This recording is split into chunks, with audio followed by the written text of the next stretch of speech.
নমস্কার, আশা করি সবাই খুব ভালো আছো। নতুন একটা ভিডিওতে সবাইকে স্বাগত। আগের ভিডিওতে আমরা ক্লাস 8-এর ইংলিশের the man who planted trees গল্পের পার্ট 2 এর অ্যাক্টিভিটিগুলো সলভ করেছি। আজকের ভিডিওতে আমরা পার্ট 3টা পড়ব এবং তার বঙ্গানুবাদ জানব। চলো শুরু করা যাক।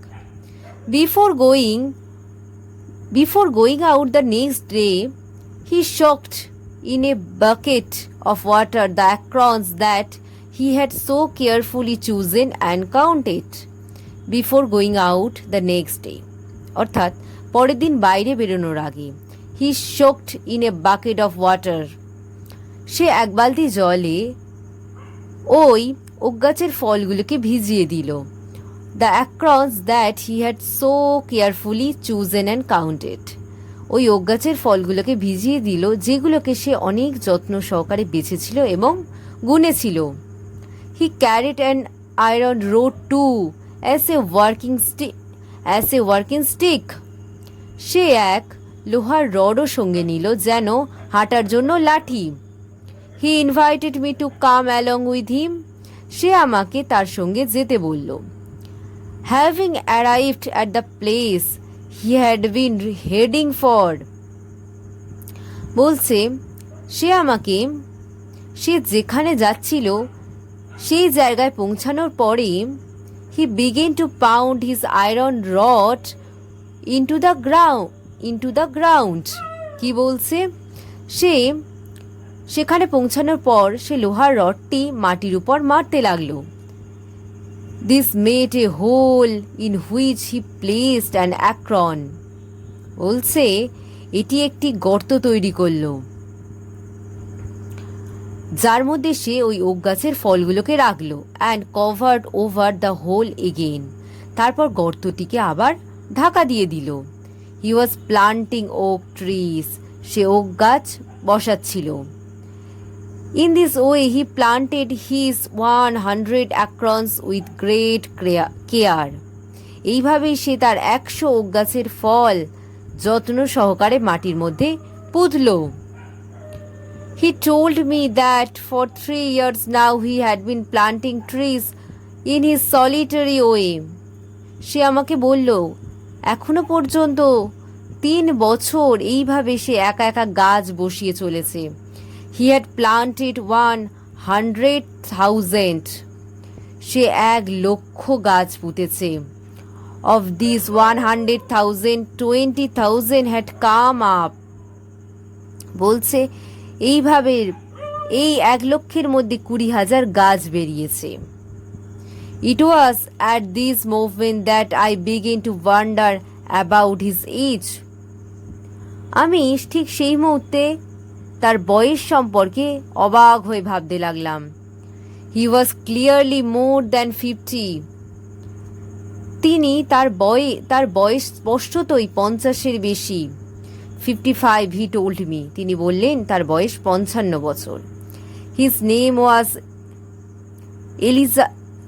Elziart Baufier, তার নাম ছিল এলজিয়ার্ট বাউফিয়ার। He had owned a farm in his plains where he lived most of his life, সমতলে তার একটা বাড়ি বা গোলাবাড়ি ছিল যেখানে সে তার জীবনের বেশিরভাগ সময় কাটিয়েছে। He had lost his only son and then his wife, তিনি সেখানে তার একমাত্র সন্তানকে হারিয়েছেন এবং তারপর তার স্ত্রীকেও তিনি হারিয়েছেন।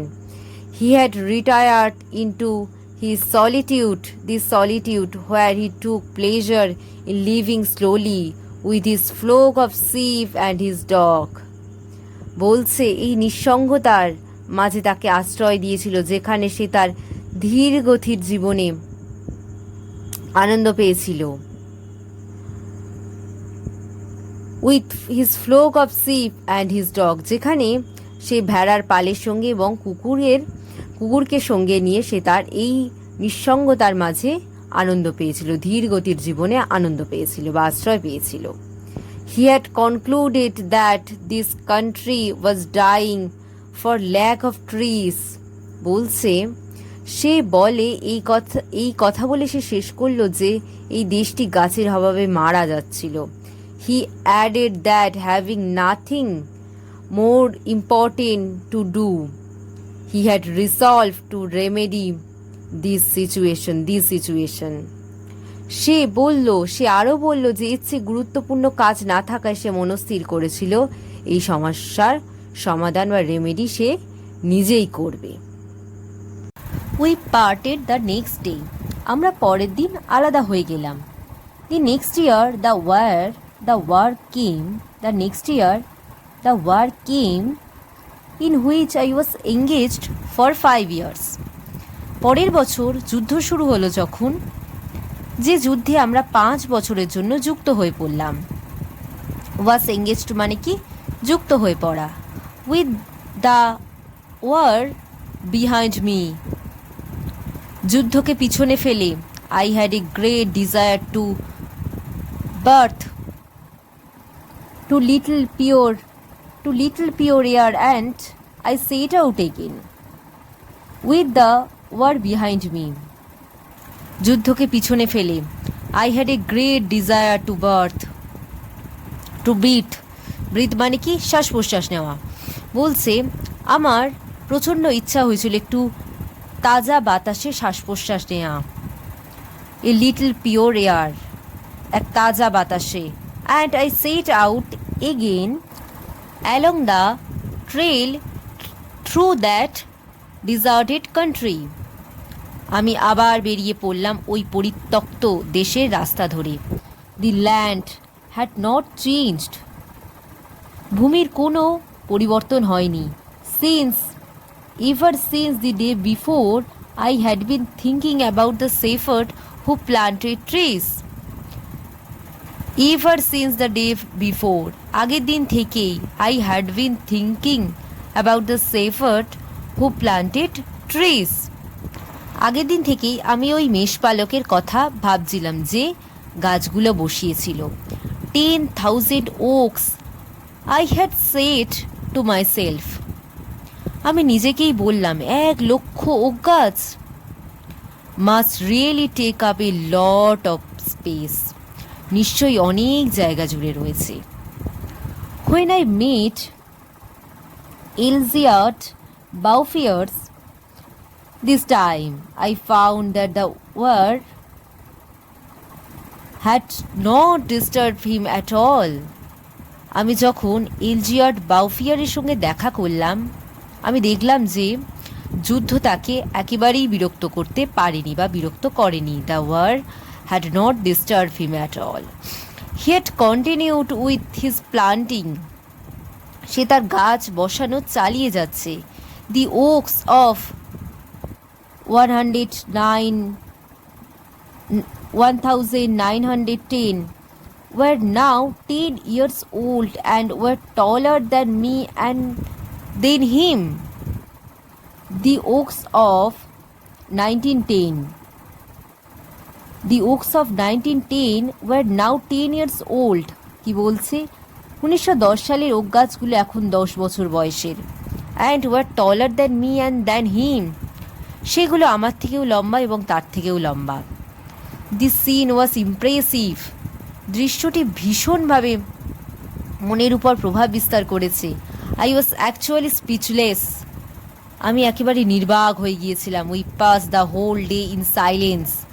আমি সারাটা দিন নিঃশব্দে কাটালাম। ওয়াকিং থ্রু হিজ ফরেস্ট, বনের মধ্যে দিয়ে হাঁটতে হাঁটতে আমি সারাটা দিন নিঃশব্দে কাটালাম।